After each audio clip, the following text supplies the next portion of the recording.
Електричните возила се иднина на мобилноста, барем така не убедуваат политичарите. Но и покрај силните форсирања се јавуваат проблеми што се непредвидливи, како здравата логика на луѓето. На таа тема имаме денеска две приказки. Едната ни доаѓа од Калифорнија, другата од Германија. Во Њујорк заврши 125-тиот поред саем на автомобили, а Тојота се пофали дека произвела 30 милиони возила со хибриден погон.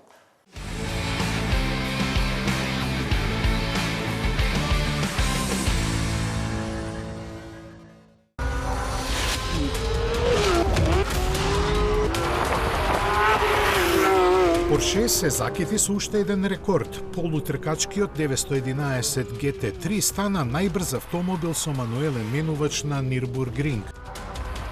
Совладувајќи ја 20,8 км долгата предизвикувачка патека за 9,5 секунди побрзо од досегашниот рекордер, овој автомобил покажа дека не е се во силата и технологиите. Челниците на марката се одлучија на овој предизвик следејќи ги трендовите во кои се повеќе купувачи се одлучуваат за мануелен место за менувач со двојна спојка. Горди се на постигнатото, бидејќи сегашниот автомобил испадна побрз за 3,6 секунди од претходниот модел кој имаше автоматизиран менувач, иако ги има истите 510 конски сили и за 20 Нм помал вртежен момент. Главна заслуга за тоа, освен подобреното ослонување, имаат пократките преносни односи. Цената на овој модел во Германија стартува од 209.000 евра.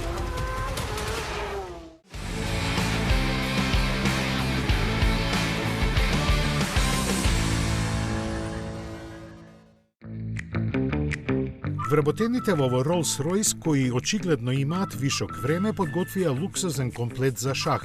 Таблата со невообичаен облик се отвора елегантно, откривајќи футрола обложена со кожа во која се сместени магнетните фигури. А тие пак се приказна за себе, изработени од алуминиум со керамичка завршна обработка, перфектна совршеност и изглед на кој шахистите сигурно не се навикнати. Целиот сет има рамка со рабови од полиран алуминиум, а на предната и задната страна се наоѓа дискретен амблем на статуетката на Rolls-Royce, духот на екстазата. Со прецизната рачна обработка е обезбедено идеално вклопување на полињата и сечени ласерски од едно исто стебло. Шахот е достапен со 4 комбинации на фурнир и 13 бои на кожа, а неговата цена не е објавена.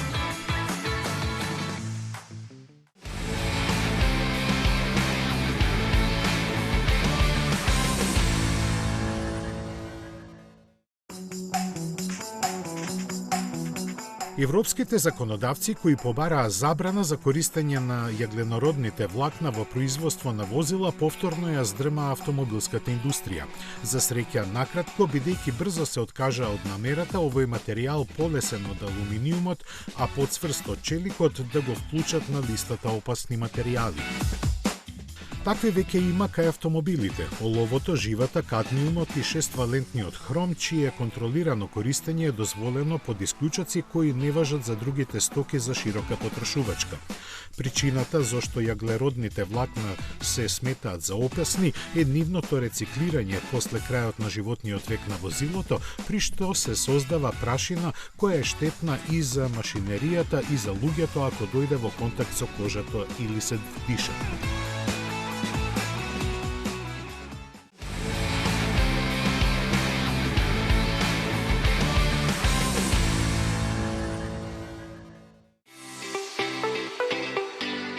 Додека Детройт и Женева умираат, салонот во Њујорк како најстар во Америка обележува 125 години постоење.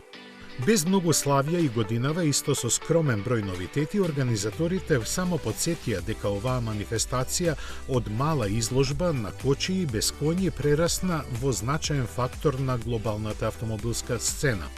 Традиционално домаќин е и на свеченоста на доделувањето на наградите во изборот на светски автомобил на годината. Во него титулата втор пат едно по друго отиде кај Kia, овој пат со новиот EVA 3. Корејците со Hyundai и Inster ја однесоа победата и во електричната категорија, додека во другите класи најуспешни беа Porsche 911 Carrera GTS, Volkswagen ID Buzz, Volvo EX90 и BYD Seagull. Во овој избор, кој се одржува од 2004-та, учествуваат преку 100 автомобилски новинари од 30 земји од целиот свет.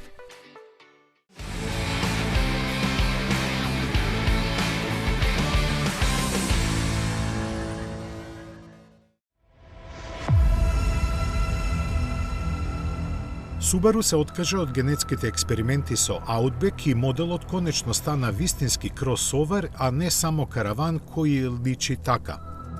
Промените во основната конструкција се проследени и со побрутален изглед кој доловува дека може да се справи со авантуристички посети на природата. На предниот дел се среќаваат сложени светлосни групи и поголема маска, а силуетата е значително помускулесто обликувана. Височината е зголемена за 5 см, што ја прави внатрешноста попросторна и пофункционална.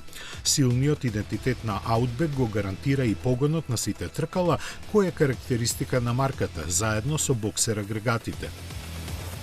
Основниот е 2,5 литарски со 180 конски сили, додека за поробусната Wilderness изведба е резервиран 2,4 литарски турбо со 260 коњи и двата спарени со вариоматска трансмисија. Новата генерација на Outback во Америка ќе започне да се продава при крајот на годинава. Треба да пристигне и во Европа, сигурно со повисоки цени од сегашните.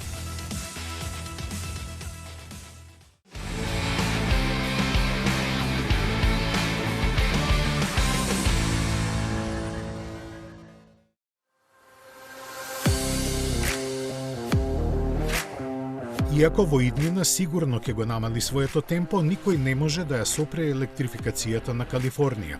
Според канцеларијата на гувернерот на најбогатата американска сојузна држава, која е роден дом на многу технолошки компании, меѓу кои и Тесла и Rivian, има повеќе полначи за електричните возила отколку бензински пумпи, и тоа за добри 50%. Во бројки изразено, во Калифорнија постојат 120.000 апарати каде може да се наточи гориво и 178.000 приклучоци за полнење на батериите на возилата.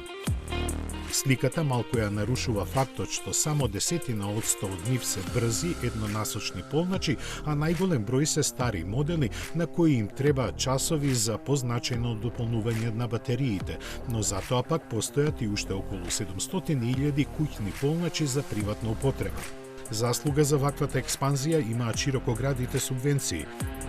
Според плановите, намера е до 2030 година 2/3 од сите нови автомобили во Калифорнија да бидат електрични, а од 2035 продажбата на бензинските да биде забранета, што можеби ќе биде оспорено од новата американска администрација.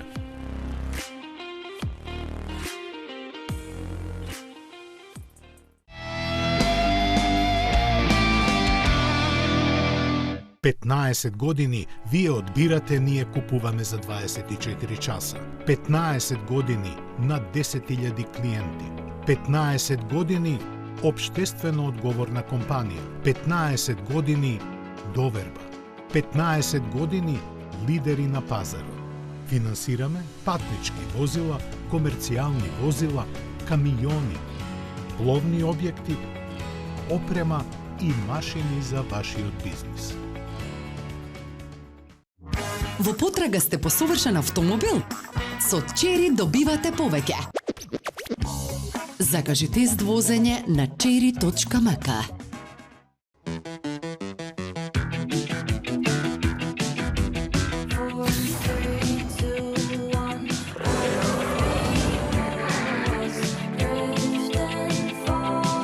Новиот Peugeot 5008, најнова генерација на SUV со 7 седишта. Во потрага сте по совршен автомобил? Со Chery добивате повеќе. Закажи тест возење на chery.mk.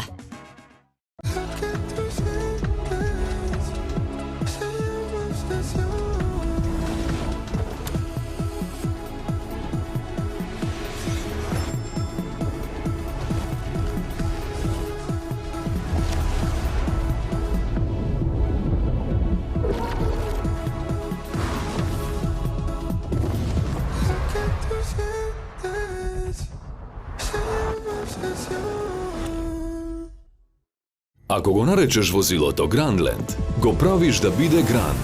Дизајнираш електрично лого со супер долг опсек на батеријата и 50.000 интелигентни LED компоненти. Секако дека е новиот Opel Grandland. Go Grand! Во потрага сте по совршен автомобил? Со Chery добивате повеќе. Закажи тест возење на chery.mk. Метрополис, број 1 радиомрежа.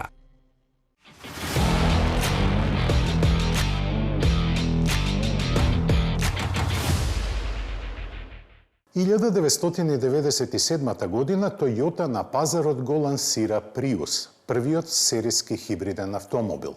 Дочекан е со скепса, но сега неговиот хибриден систем е прифатен од сите производители.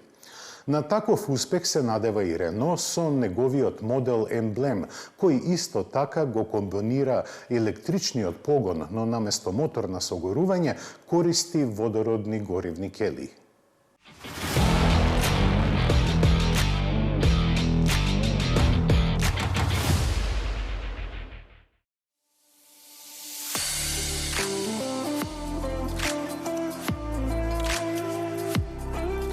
Веруваме дека ниту раководството на Toyota не беше свесно какви визионерски корени ќе постави нивната хибридна технологија кога во 1997 го лансираа Prius. Купувачите сигурно не беа, затоа што неговата прва генерација за 6 години се продаде само во 123.000 примероци. Вистинската транзиција започна после тоа и се уште трае. Јапонската компанија досега има пласирано преку 30 милиони хибридни возила. Нивното неспорно еколошко влијание, изразено со бројки, покажува дека за минатите 3 децении просечната емисија на јаглерод диоксид на возилата на Toyota се има намалено за повеќе од половина, од 192 на 92 грама на километар. За уште подобри вредности ќе се погрежи и најновиот член на нивното хибридно семејство, пикапот Hilux. Тој е малку различен од другите според погонската група која кај него комбинира 204 коњски дизел мотор со 48 волтен хибриден систем. Електромоторот додава само 16 коњи, но затоа ја подобрува економичноста за 5%. За истакнување е неговото значење при бавно возење на тешки терени, кои сега се остварува со минимално ангажирање на дизел моторот при само 600 вртежи во минута.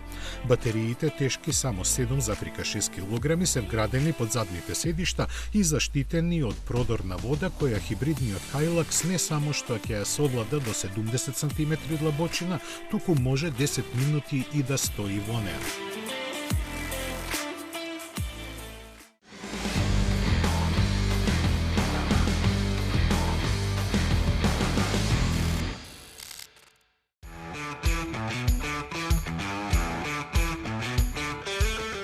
Половина година по представувањето на салонот на автомобилите во Париз, Рено реши да го појасни проектот Emblem за кој французите е повеќе од концепт. Според нив, тоа е лабораторија на тркала за декарбонизација на мобилноста од секој свој аспект создадена да постигне максимални ефекти. Анализата како до тоа е започната уште во 2019 година со намера да се покаже како може за цели 90% да се намалат емисиите на јаглеродиоксид за време на целокупниот животен век на возилото. Покрај Рено, а подоцна и неговата високотехнолошка филијала Ампере. Во работата учествуваа и бројни партнери, секој со своја експертиза задолжен за компонентите за кои е специјализиран. За да се добие одржлива комбинација во поглед на ресурсите, производството и експлоатацијата, секој технички избор е диктиран со строги спецификации. Основа на се е двојната погонска група, електричната за секојдневни патувања и водородни горивни келии за подолги релации. Затоа и од Рено не заборавија да нагласат дека покрај се емблем е удобен и сестран автомобил со атрактивен дизајн прилагоден на семејствата. За поголемо задоволство се грижат ни за иновативни технологии, а за подобар амбиент големиот панорамски екран кој се протега низ целата широчина на кокпитот. Се разбира, емблем не е автомобил кој еден ден ќе се најде на улиците, но дел од применетите решенија секако ќе стигнат до сериски произведуваните модели на француската марка.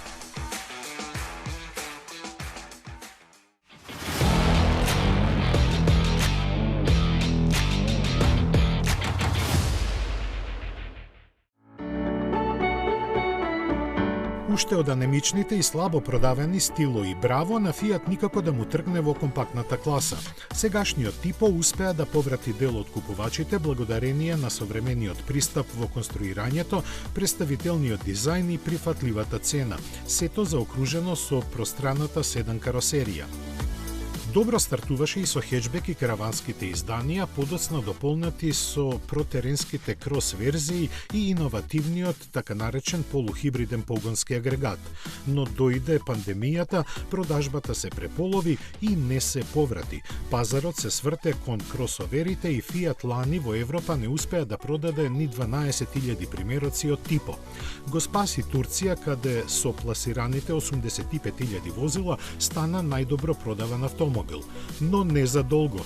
Италијанците одлучија да се простат од него и место наследник да развијат што друго ако не кросовер. Фокусирани на тоа, решија да ја испровоцираат јавноста со гласините дека ќе го наречат со не баш популарното име Мултипла. За него скоро ништо не се знае, освен она што е сигурно, дека ќе ја има семејната механика од слично големите модели на другите марки на Stellantis и дека веројатно ќе остане да се произведува во Турција. Ако биде секако треба, деталите ќе ги дознаеме до крајот на оваа година, бидејќи е планирано да пристигне на пазарот идната 2026.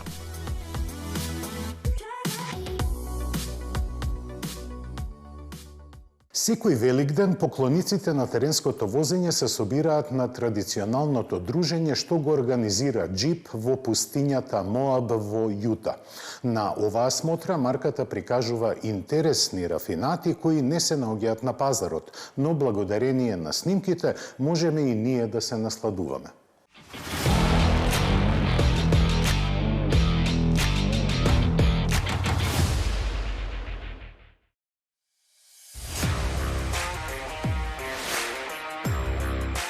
Секоја пролет, обожавателите на Джип се собираат на традиционалниот великденски сафари во беспаќата на сојузната американска држава Јута, настан што производителот го збогатува со серија необични концепти. Ги имаше и годинава, но за жал повеќето ретро носталгични беа визија која ќе насочи кон иднината. Прилично разновидни и главно интересни само за забава. Ако нешто може да се издвои меѓу нив, тогаш тоа е Bug Out 4XE, базиран на Wrangler, во каросерија од карбонски влакна подолга за 30 и повисока за 10 см. Истата механичка основа е искористена и за шарениот Rewind, кој представува носталгична реанимација на некогашните модели на марката. Подолгиот Wrangler со 4 врати беше трансформиран во два концепта: Sun Chaser, наменет за авантуристите, и Blueprint, кој изгледа како подвижен каталог за фабричките мопар додатоци. Слична улога има J6 Honcho, изведен од еден 6 години стар концепт, додека Gladiator High Top Honcho е пикап, инспириран со наследството на поларизирачките 70 години. Резервиран за високо доживување за враќање во минатото, беше концептот конвој кој го доловува духот на првиот модел на џип што го носеше името Гладиатор, кој во разни своји изведби остана на сцената цели 26 години.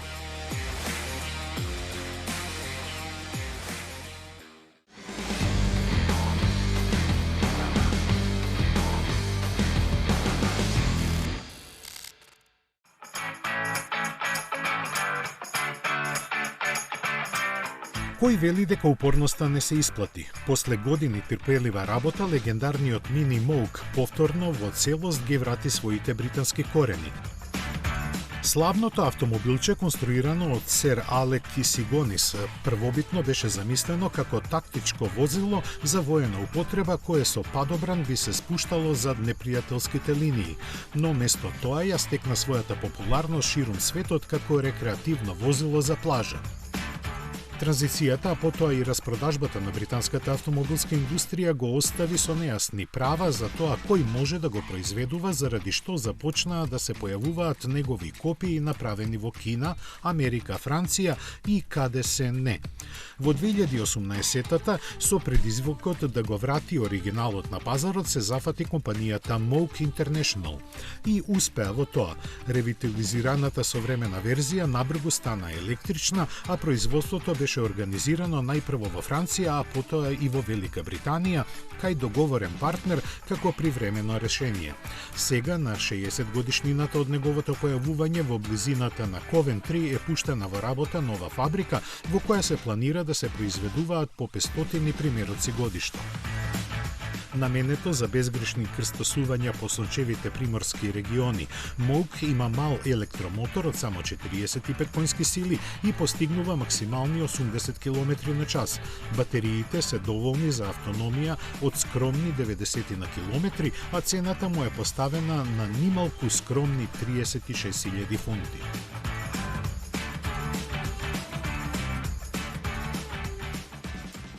Луксузната марка на Hyundai не постои долго, но за своето 22 годишно постоење, Genesis не престанува да ги вознемирува духовите.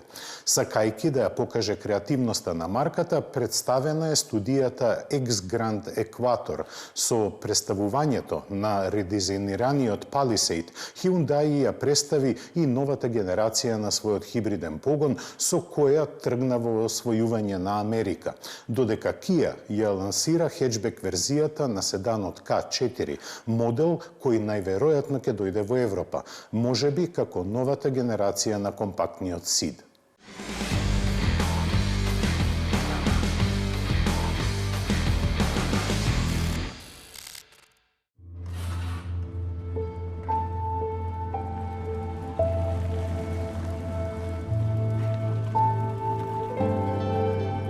Со представувањето на уште еден концепт, Genesis продолжува да истакнува својата креативност. Овој пат се работи за елегантен кросовер, подготвен за теренски авантури, ама не и за сериско производство, заради што отсуствуваат детали за погонот.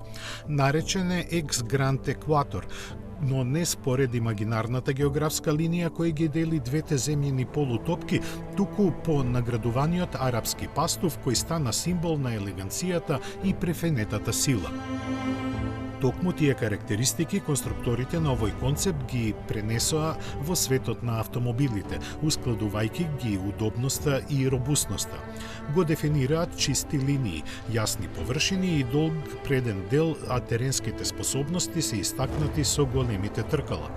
Двојните светла делуваат впечатливо, додека луксузната внатрешност е контраст меѓу аналогната архитектура и дигиталните технологии. Истовремено, корејската марка потсети и дека интензивно работат на болидот за Леман серијата, каде треба да учествуваат од идната година. За предизвиците со кои ќе се соочи, тој има хибриден погон, чија основа е Twin Turbo V8 мотор направен со спојување на два агрегати од тркачките рели автомобили на Hyundai. Ке настапува во врела портокалова црвена ливреа, со која сигурно ќе привлече внимание.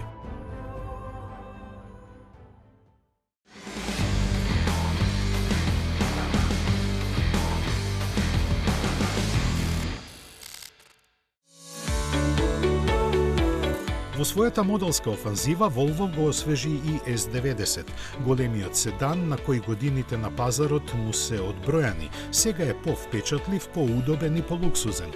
Дизајнот се ослонува на новите стилски елементи од останатата гама, одразувајќи ја континуираната трансформација на марката насочена кон електрификацијата. Нови се маската и предните светла, кои се потенки и со матрикс LED елементи, но го имаат задржано препознатливиот облик на чеканот на тор. Истиот потпис го имаат и задните светла, кои безпрекорно интегрирани создаваат автентичен изглед.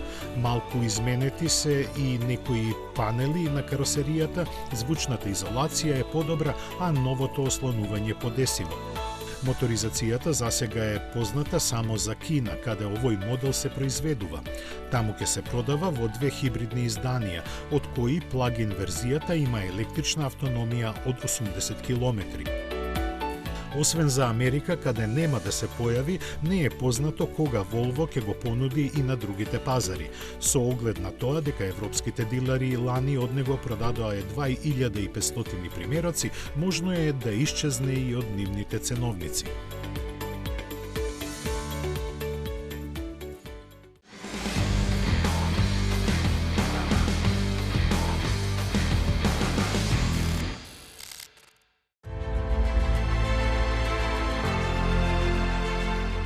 Hyundai го изнесе новиот Palisade надвор од Кореја и им го покажа на американците.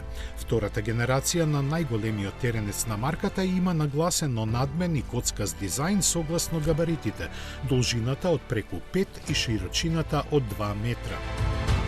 Во раскошната внатрешност има место за 8 патници, а верзијата со 9 седишта ќе остане ексклузивитет само за домашниот пазар.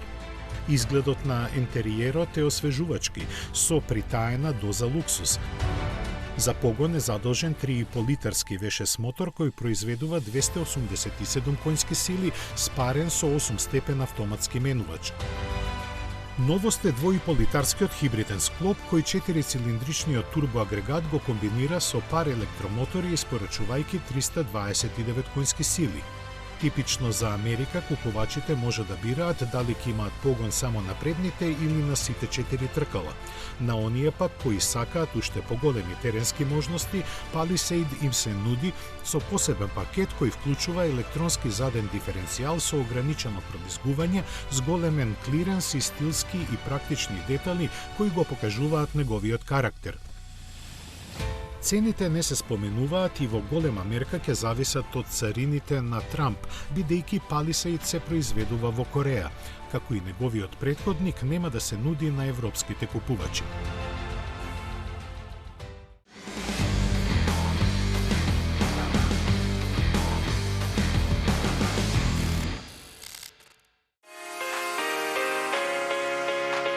Цела година после седанот Kia ја представи и хеджбек верзијата на K4. Комбинирајќи ги стилот и практичноста, таа засега само на американците ќе им покажува дека големината не е предуслов да се ужива во возењето. Дизајнот е презеден од лимузинската изведба, при што покривот помалку е закосен, што обезбедува повеќе простор за главите на патниците назад. Задржани се скриените кваки и карактеристичните задни светла кои одлично се вклопени во каросеријата за 28 см пократка. Но и покрај тоа багажникот располага со широкогради 629 литри простор, за половина повеќе од седанот. Технички и двете верзии се идентични, а на американскиот пазар ќе се нудат со 2 погонски опции. Основниот пакет е со 2-литарски атмосферски мотор со 147 конски сили и безстепена трансмисија, а 1,6-литарскиот турбо со 190 коњи и 8-степен автоматски менувач е алтернатива. Бидејќи се ближи крајот на животниот век на СИД, постојат реални можности овој модел секако во прилагодено издание да биде понуден и во Европа. Такво нешто, впрочем, индиректно е и најавено од Kia, без прецизирање која ознака ќе носи.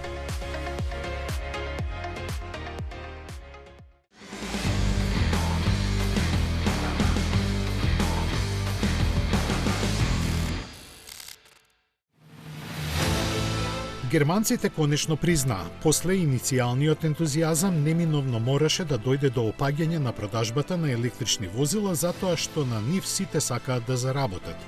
Спротивно на заложбите на државата истакнати со субвенции и други бројни поволности, оние што ја продаваат струјата во нив гледаа и се уште гледаат кокошки што несат златни јајца. Тоа го тврдат од Германското здружение на автомобилската индустрија VDA, чија детална анализа покажа дека цените за полнење на батериите на електричните возила се неодржливи и главно се движат на ниво помеѓу 60 и 90 центи за киловат час. Тоа значи дека за поминување на 100 километри германците ќе плаќаат како да возат автомобил кој троши меѓу 7 и 10 литри бензин. Но, она што навистина ги плаши купувачите на електричните возила не е цената на струјата, туку батериите и нивната трајност. Веќе е вообичаено производителите за нив да даваат гаранција од 8 години или 160.000 километри, но тоа не значи дека после тој период тие ќе задржат доволен капацитет. Податокот колкав процент од него ќе имаат или се крие, или пак е запишан со ситни букви и ретко кога е поголем од 80%. Истражувањата на разни универзитети покажале дека батериите теоретски во оптимални услови за работа може да имаат и до 40% подолг век на траење, но не и во пракса со внимание колку што просечен возач може да пружи. Деградацијата на батериите посебно изразена во региони со доста студена или пак топла клима, бидејќи тие се чувствителни на големи промени на температурата. На нив влијае и начинот на полнење. Идеално е тоа да се прави на куќен полнач преку ноќ од 20 до 80%. Често полнење на брз полнач е штетно. Треба да се избегнува и автомобилот да се остава паркиран подолго време со целосно празни или пак со целосно полни батерии. Најзагрижувачки сепак е тоа што цената за замена на батериите кога тие ќе стигнат до крајот на својот животен век знае да биде поголема од вредноста на самото возило. Цените на електричната енергија на местата за полнење на возила е висока и се доведува во прашање колку е исплатливо да се купи батериско електрично возило кога цената на возилото е висока, а струјата чини неколку пати повеќе од реалната цена. Тоа прашање се почесто се повторува и кај нас, бидејќи на полначите 1 киловат чини повеќе од 30 денари или 5 пати повеќе отколку киловатот што го плаќаме дома. Зошто е тоа така, можеби треба да одговорат економските аналитичари. На нас ни останува да ја прифатиме играта која ни ја носат батериските електрични возила или воопшто да не влегуваме во неа. Се гледаме за 7 дена.